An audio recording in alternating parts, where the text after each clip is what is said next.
می‌بینید من آماده شدم، یعنی موقع تمرین اینجوریه، شما آماده شدید کاملا، سگتون رو که میارید بیرون 5 تا 15 دقیقه از اینجا شروع میشه. بند و قلاده رو باز میکنم، غذا رو از تو جیبم در آوردم گذاشتم اینجا تو دستم و برای اینکه قلاده از همیشه همه میگن اولین حرکت بشینه، من میگم نه، اولین حرکت اول خوشایندسازی بند و قلاده است که از قلادش بعدا نترسه. میخوای قلادش کنید فرار کنه، همش فکر کنید میخوای بگید بهش تنبیهش کنید، نه. اولین کاری که میکنم اینه که غذا تو دستم نگه میدارم، بند خودش اومد از سرش رد کرد. یه بار دیگه میاد اینجا. ببینید غذا رو با این شست خودم قفلش میکنم. ببینید هنوز بهش ندادم. میام قلاده رو ردش میکنم و حالا بهش میدم. قلاده‌اش هم صفر میکنم که دیگه از تو گردنش در نیاد.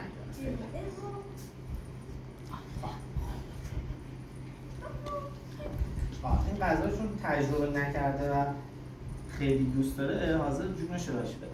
خب حالا از اینجا به بعد یه کاری رو باید انجام بدم. کار سختیه ولی هندل کردنش، یعنی شما که الان میبینید اونجا فکر میکنید که کار خیلی راحتیه، ولی وقتی این دو تا دستتون قرار میگیره قاطی میکنید. یه وقت اینو میذارید تو دهنش، این دستتون اینا باید حواستون باشه. ما میخوایم سگ رو شرطی کنیم روی این صدا، یعنی عادت کنه که این صدا رو شنید بدونه که بعدش خوراکی لذیذ بهش داده میشه. پس همیشه یادتون باشه اول صدا بعدش غذا، اول صدا بعدش غذا، اول صدا بعدش غذا. اشتباهات هم کجاست؟ اگر اشتباه بخوام کنم کجا اشتباه کردم؟ همزمان صدا و غذا دادنه، اول غذا دادن بعد صدا دادنه، صدا بدم و غذا بهش ندمه. حالا از اینجا به بعد دیگه تو دستم چند تا خوراکی نگه میدارم، یه دونه مثل خشاب. حالا اوایل برای شما سخته ولی من چون عادت کردم میتونم اینو هندلش کنم. یه دونه مثل خشاب، هر وقت این کلیک رو زدم دادم بعدی رو پر میکنم.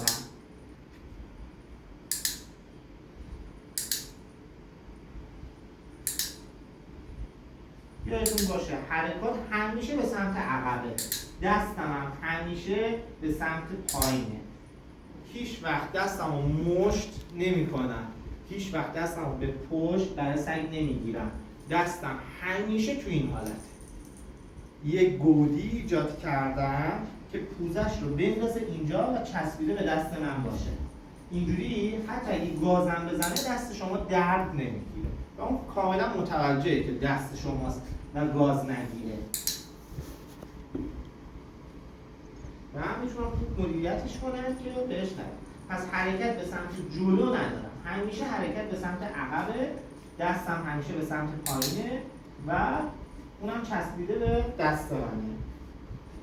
پس اولین حرکتش شد بند و قلاده انداختن، دومین حرکتش شد شرطی سازی که این صدای میاد و بعدش غذا میاد.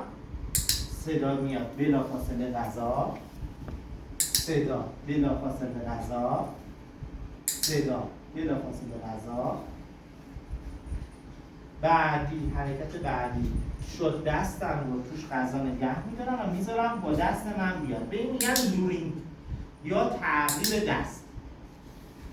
این تعقیب دستی که از سگ شما بهش به چرخ رو یاد میده، برعکس چرخیدن رو بهش یاد میده، نشستن رو بهش یاد میده. اوکی؟ نیاز به کلمه صوتی شما ندارید که شما برید بهش حتما بگی بشین. نه، کافیه همین خوراکی رو من بالا بگیرم و اون وقتی نشست خوراکی رو بهش بدم.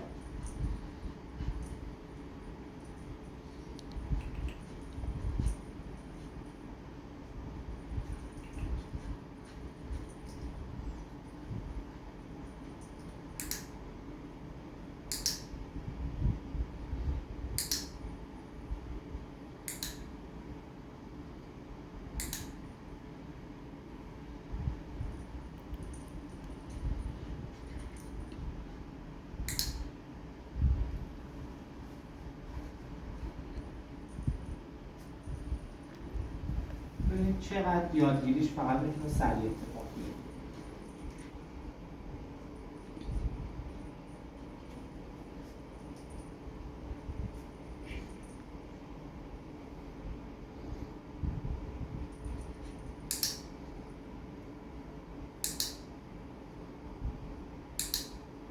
هر وقت کار مثبت داره انجام میده کلیکر میزنم و بهش غذا میدم.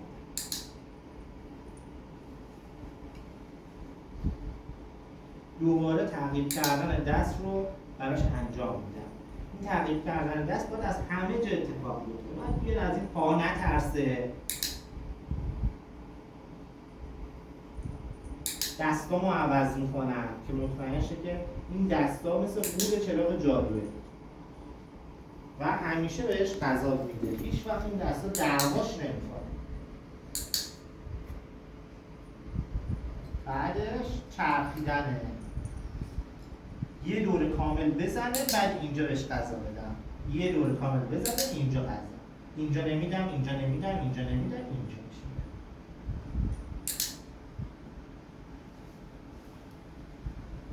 تو همین حالت که نشسته هی تاییدش میکنم که بدونه میخوام چی کار کنم باهاش. دوباره میارمش به چرخه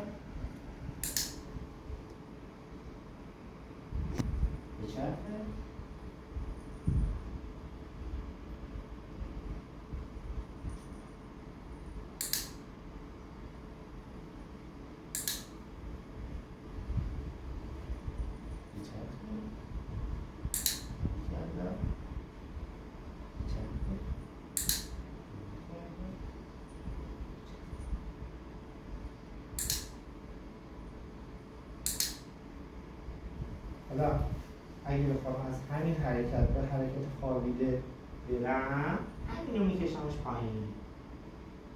قشنگ پهنش میکنم بزنیم و بهش تایید میدم. اینجا هر چند کلیکر که زدم همون تعدادم بهش غذا گذاشتم تو دهنش.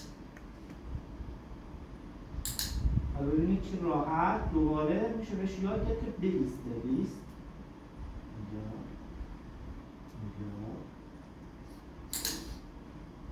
دوباره برو تو حالت خوابیده.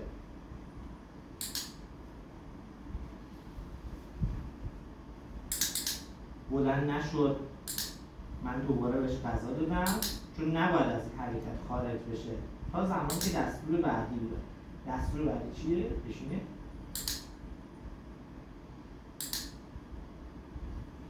یا مثلا برای دست دادن دستم یه عالم غذا پر میکنم مشت میکنم و زیر کوزش نگه میدم که یه دونه از دستاشو پرت کنم. به محض اینکه دستشو پرت کرد تنها جایی که دست مشت میشه همینجاست. مطمئن بشه که غذایی رو بشینه. بشین.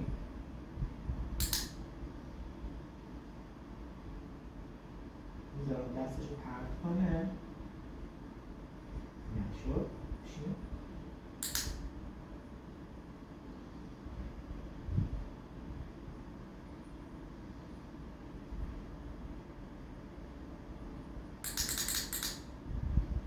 دستمون یه تغییر ریز دارم که دستش یه کوچولو بیاره بالا و تاییدش کنم که بفهمی که چی بشین.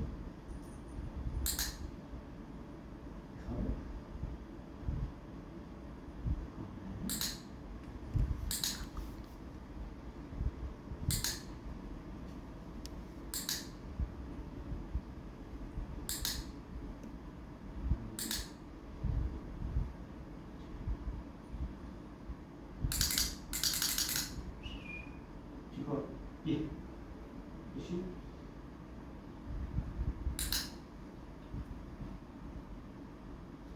برو برو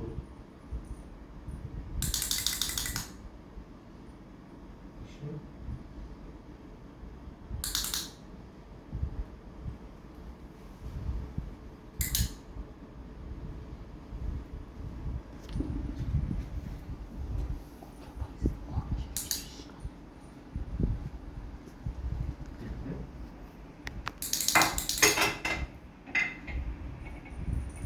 حالا 3 جا نوازش کردن داریم. اول تمرین، وسط تمرین، آخر تمرین.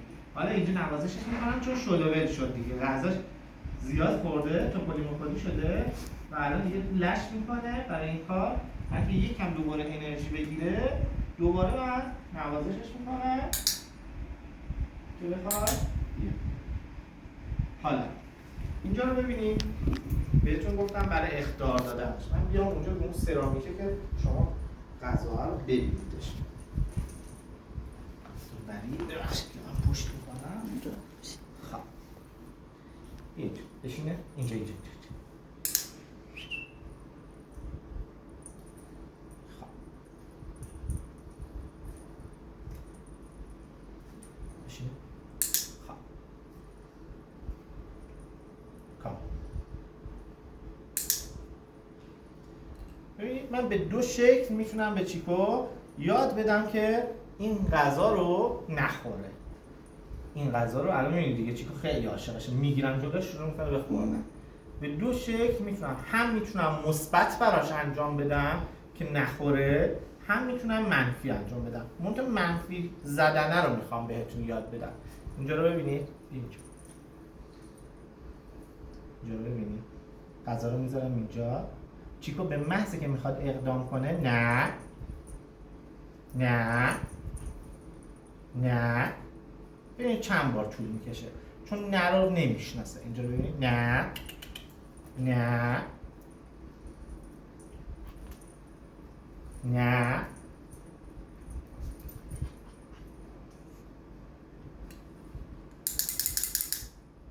مثبتش رو هم بهش میدم. بله اقدامی نکردی، تو حالت خوابیده قرار گرفتی، من بهت غذا تو دادم، اما این کار رو چند بار تست میکنه. نه نه نباید موفق شه.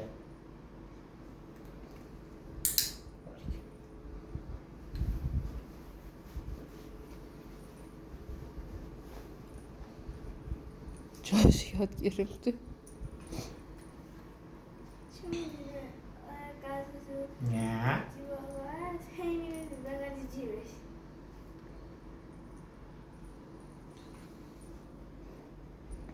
نه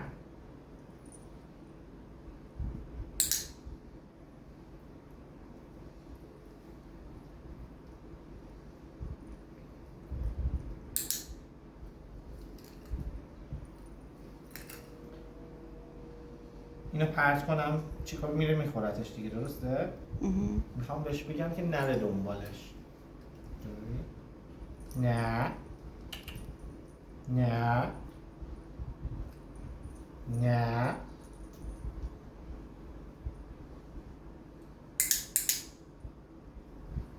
اوکی. آره نه رو نمیشنم، هر چقدر میگم فقط اینکه نه هیچ وقت براش منفی نبوده، بعد تنبیهی در کار نبوده، تنبیهش همین، یعنی در حد همینقدر اخطار دادن. نه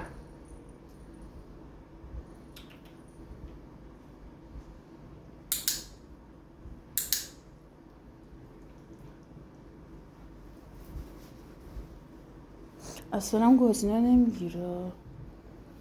بشینه بشینه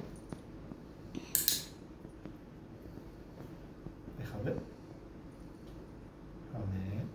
بخوابه.